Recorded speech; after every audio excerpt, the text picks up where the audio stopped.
Certo. E tem diferença, doutor, dessa modulação entre fazer isso nos homens e nas mulheres? As mulheres têm todo... Tá, né? Os homens e as mulheres têm exatamente os mesmos hormônios. Certo. Qualitativamente falando. Quantitativamente falando, é totalmente diferente. Aí é diferente. Por exemplo, a mulher tem 20 vezes mais estradiol do que o homem. O homem tem 20 vezes mais testosterona do que a mulher. Então você tem que tomar todo esse cuidado para não misturar as coisas. Porque se eu der dose de hormonal masculina para a mulher, é um problema. Vai nascer barba, vai mudar a voz, entendeu? Vai causar uma série de problemas. E vice-versa. Às vezes o homem precisa de progesterona. O homem também produz progesterona. Mas em menor quantidade, Muito né? menor quantidade. O homem também produz estradiol em muito menor quantidade. E às vezes tem atletas que tomam certas substâncias para inibir a que se chama aromatase e acabam tendo deficiência de estradiol grande e que causa lesões. E aquele atleta que está sempre treinando e sempre lesionado, sempre lesionado, sempre lesionado. Você vai ver, ele está tomando inibidores da aromatase e está com o estradiol muito baixo. Aí dá problema. Certo. Antes da gente continuar aqui, a gente está entrando na reta final da nossa live com o Dr. Laíri Ribeiro. Eu quero dar um alô, um salve para os nossos parceiros, que é o Júnior Halak, o Mioc Tateno, o Luiz Satorelli, do grupo do Facebook Instituto Dr. Laíri Ribeiro, e o Eden, do grupo Mundo das Ideias. E também deixar aqui, né, um abraço meu e de todo o pessoal da Jolivie, para todas as pessoas que estão nos acompanhando. Não deixe de compartilhe agora, dê aí seu coraçãozinho, o seu curtir, que depois, lembrando, né, a gente compartilha a live fica aqui disponível para você assistir, se você quiser voltar, se não tiver entendido uma parte, é só dar uma voltadinha para ouvir de novo os ensinamentos do Dr. Laíri Ribeiro. Vamos continuar então, doutor, nessa reta final? A gente tem essa pergunta aqui. Quando a gente tem a deficiência de um hormônio, o problema está na produção desse hormônio? Como que acontece? É assim, ó, tem a produção, o transporte, a recepção, o metabolismo e a via de administração. Então, pode ser que você não tenha hormônio suficiente porque a glândula não está produzindo. Isso é um problema de produção. Pode ser que o transporte não esteja ocorrendo. O hormônio é uma estrutura anfifílica. E ela é hidro e lipossolúvel. Mas ele é 70%, os hormônios de esteroides que nós estamos falando. Certo. Os que vêm do colesterol. Eles são 70% lipofílicos e 30% hidrofílico. Então, você sabe que óleo não mistura com água. O sangue é hidrofílico, é igual água. E o hormônio é igual gordura. Então, eles não se misturam. Então, existem certas proteínas, glicoproteínas, que são os carreadores. O SHBG, o CBG, entendeu? O TBG, que carregam os hormônios. Então, o problema pode estar aí. O hormônio chega no tecido-alvo, existe um receptor lá. Se o tecido está precisando do hormônio, o receptor está aberto. Se o tecido não precisa do hormônio, o receptor está fechado. Agora, infelizmente, esses receptores são promíscuos. Eles não só aceitam o hormônio, mas eles aceitam outras substâncias que não tem nada a ver com o hormônio.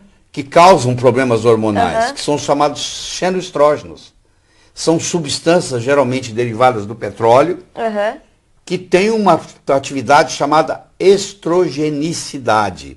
Eles entram nos receptores do estrogênio e funcionam como se fossem hormônios. Então, por exemplo, a mulher, na sua ingenuidade, depois do tomo banho à noite, ela passa um creme para ficar bonita. Sim. Mas aquele creme, tá cheio. Se ele é derivado de petróleo, ele está cheio de xenoestrógenos. Aquele xenoestrógeno vai entrar no receptor, vai ocupar o receptor do estrógeno. Quando o estradiol dela vier, não tem lugar. Então isso aí já é um problema na recepção. Eu tenho um problema no metabolismo, que hoje tem uma ciência chamada metabolômica, que tem no metabolismo. Por exemplo, quem faz uso do hormônio de égua, que é o conjugado estrogênico equino, tem 11 metabólitos que não existem no corpo humano, que são ETs. E esses metabólitos, eles agarram nos receptores e não saem mais. Levam 13 dias para sair. Então olha o problema que causa. Sim. Então isso é um problema de metabolismo. Então os problemas são vários. Para entender tudo isso, tem muitas horas de voo, entendeu?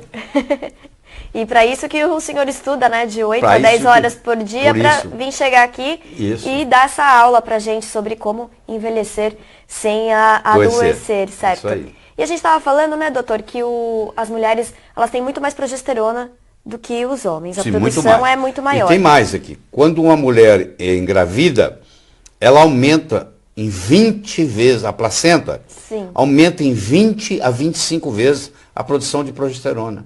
Aí fica maior ainda do que maior ainda. Comparando com as outras mulheres já, Isso, né? Exatamente. Então, a palavra progesterona do latim vem de progestare, é a favor da gestação. Muitas mulheres não engravidam porque elas têm o que se chama deficiência lútea. O corpo lúteo dela, ela teve o suficiente para ovular, porque para ovular eu preciso de estrogênio, ela tinha, só que ela tem uma deficiência lútea, ela agora, o corpo lúteo dela não produz progesterona o suficiente, ela engravidou, mas ela não consegue segurar o feto. Então ela tem um aborto espontâneo. Os abortos espontâneos nos primeiros 3 meses, a principal causa é deficiência de progesterona. Então a placenta começa a trabalhar e aí começa a produzir progesterona. Então nas primeiras semanas, até a 12ª semana, a mulher tem que fazer uso muitas vezes de uma progesterona, porque a placenta ainda não está dando conta. Certo. Tá certo? O outro hormônio que sobe muito na gravidez é o estriol, que é um metabólito do estradiol, que sobe também 20 vezes. Aumenta na mulher 20 vezes. Então agora eu pergunto para você. Um hormônio que aumenta 20 vezes na gravidez pode prejudicar uma mulher? O melhor momento da mulher é quando ela está grávida. Entendeu? Alguém fala assim, progesterona causa câncer. Eu falo, não. Progestágeno causa câncer. Se progesterona causasse câncer, toda mulher grávida teria câncer, porque ela tem um aumento de 250%. 2.500% de aumento durante o processo. Certo. E na menopausa, doutor, o que acontece? Na menopausa existe. A menopausa não é um período. Menopausa é um evento. Que o diagnóstico é sempre retrógrado. Menopausa significa o seguinte: uma mulher parou de menstruar. A última menstruação dela, passaram-se 12 meses e ela não teve nenhuma outra menstruação, aquela lá atrás foi a menopausa. Menopausa não é um período. Menopausa é um evento. É a última menstruação que a mulher tem. O período chama climatério, mas o evento chama menopausa. E a menopausa, na menopausa existe uma queda de em torno de 50% do estrogênio, mas existe uma queda de 100% da progesterona. Então, o fenômeno da menopausa é muito mais um fenômeno progesterônico do que um fenômeno estrogênico. O que eu quero dizer com isso? Que toda mulher menopausada, ela tem uma certa deficiência de progesterona. Certo. Isso é muito importante ficar sabendo.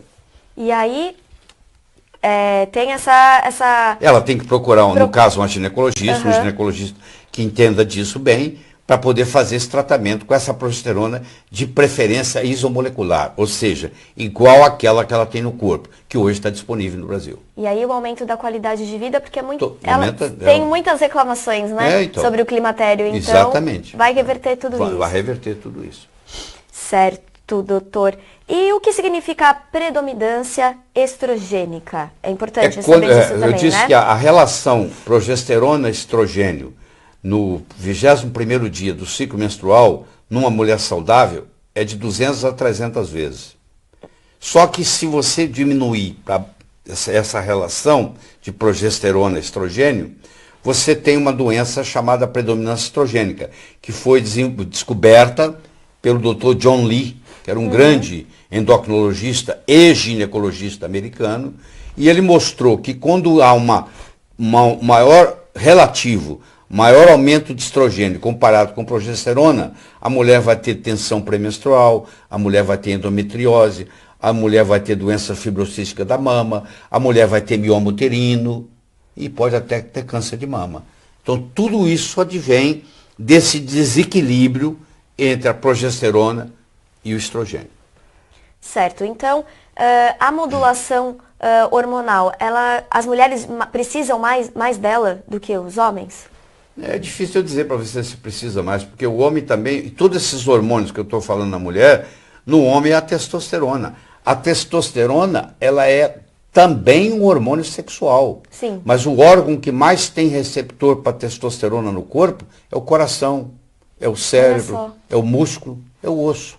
Então é um hormônio que faz o seu coração bater forte, é um hormônio que faz o seu cérebro raciocinar bem, o poder cerebral está com a testosterona, ele faz você ter musculatura, ele faz o seu osso ser forte.